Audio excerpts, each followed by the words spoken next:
रंगों के त्यौहार होली के शुभ अवसर पर युवा राष्ट्रीय जनता दल परिवार झारखंड की ओर से समस्त देशवासियों को रंगों के त्यौहार होली की हार्दिक बधाई एवं शुभकामनाएं देते हैं। आइए एक दूसरे को रंग लगाए, अबीर लगाए, गुलाल लगाए, खुशी खुशी गले मिले और इस होली के त्यौहार को सौहार्दपूर्ण मनाएं।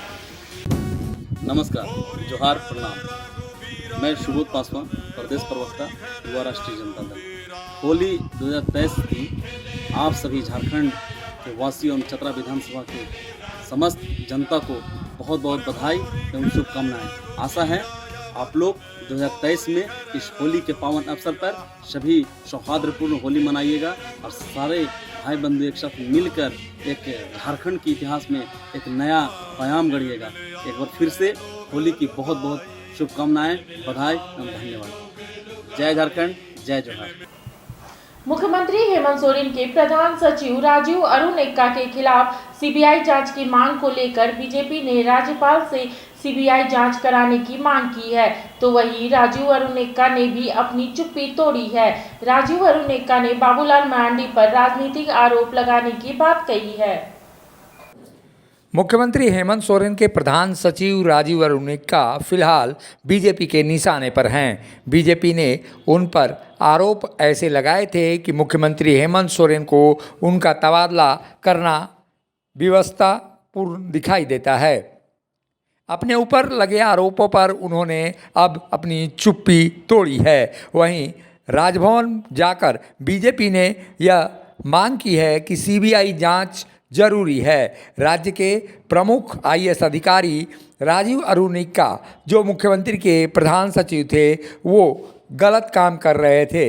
ऐसी स्थिति में सरकारी फाइलों को विकास चौधरी के आवास पर निपटा रहे थे, जो ईडी में भ्रष्टाचार के आरोपों से जूझ रहा है और कई बार उससे पूछताछ भी हो चुकी है।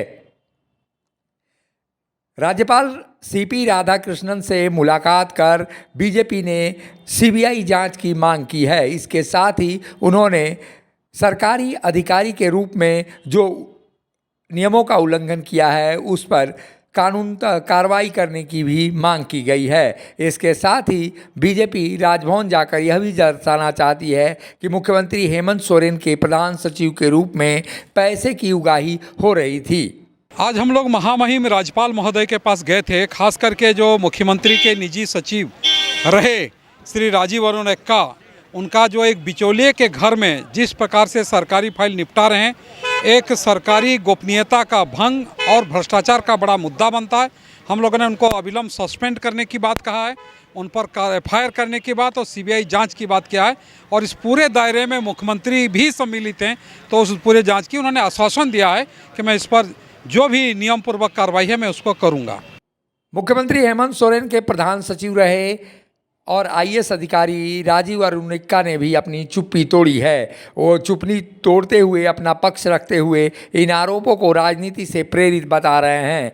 राजीव अरुण एक्का ने कहा है कि किसी से भी दोस्ती करना गलत नहीं है। मैंने कोई भी सरकारी कागज़ पर कार्यालय के बाहर हस्ताक्षर नहीं किया है। राजीव अरुण एक्का ने अपने ऊपर लगे आरोपों के संबंध में उन्होंने बताया है कि मैंने किसी को लाभ पहुंचाया है क्या, इसे लेकर किसी के पास कोई सबूत नहीं है। मेरे पास गृह विभाग की जिम्मेवारी थी, तबादला मेरे हाथ में नहीं था। मेरे पास कोई शक्ति नहीं थी कि जिससे मैं किसी को लाभ पहुंचा सकता था। राजीव अरुण एक्का ने बाबूलाल मरांडी के आरोपों पर कहा है कि मैं किसी सरकारी कागज़ पर दफ्तर के बाहर साइन नहीं करता। मैंने अपने दफ्तर में और यात्रा के दौरान अपनी गाड़ी में सरकारी फाइलें देखी हैं। किसी से आपका परिचय है तो इसका मतलब यह नहीं है कि उन्हें लाभ पहुंचा रहे हैं। जो वीडियो जारी किया गया है उसमें मैं कोई और बात लिख रहा हूँ, वह सरकारी कागज़ नहीं है। पेपर पर कुछ समझाने की कोशिश कर रहा हूँ।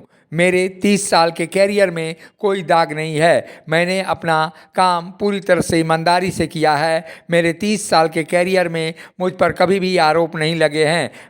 ना ही मैंने कोई संपत्ति अर्जित की है और ना ही पैसे का कोई लालच ही रखा है। इतने साल की नौकरी में मैंने आदिवासी मोहल्ले में एक घर बनाया है। लोग मुझसे कहते हैं कि इतने साल की नौकरी में आप बेहतर घर नहीं बना सके। इसके साथ ही उन्होंने जो आरोप लगाया है उसे लेकर वो तमाम आरोपों को खारिज करते हुए इसे राजनीति से प्रेरित बता रहे हैं। ऐसे में राजीव अरुण एक्का अब राजनीति के इस भंवर में फंसे हुए हैं। ऐसे में उन पर जो आरोप लगे हैं उस पे ये सफाई काफ़ी नहीं है। ऐसे में आने वाले दिनों में राजीव अरुण एक्का को कोई पुख्ता सबूत दिखाना ही होगा। मुखर संवाद के लिए रांची से अशोक कुमार की रिपोर्ट। मिनी लंदन मैक्लुस्कीगंज प्रकृति की गोद में बसा ड्रीम डेस्टिनेशन आपका कर रहा है इंतजार। आइए अपने यादगार लम्हों को बिताइए ड्रीम डेस्टिनेशन में। राजधानी रांची से महज 50 किलोमीटर दूर आपका अपना ड्रीम डेस्टिनेशन। जब टूटती है आस, जब थकती है सांस, जब रूठते हैं अपने, मुंह मोड़ता है जमाना, जब अंगड़ाई लेता है संकल्प, फिर बनती है कहानी, बनते हैं अनमिट निशान। देखिए मेरे साथ संघर्ष की दास्तां।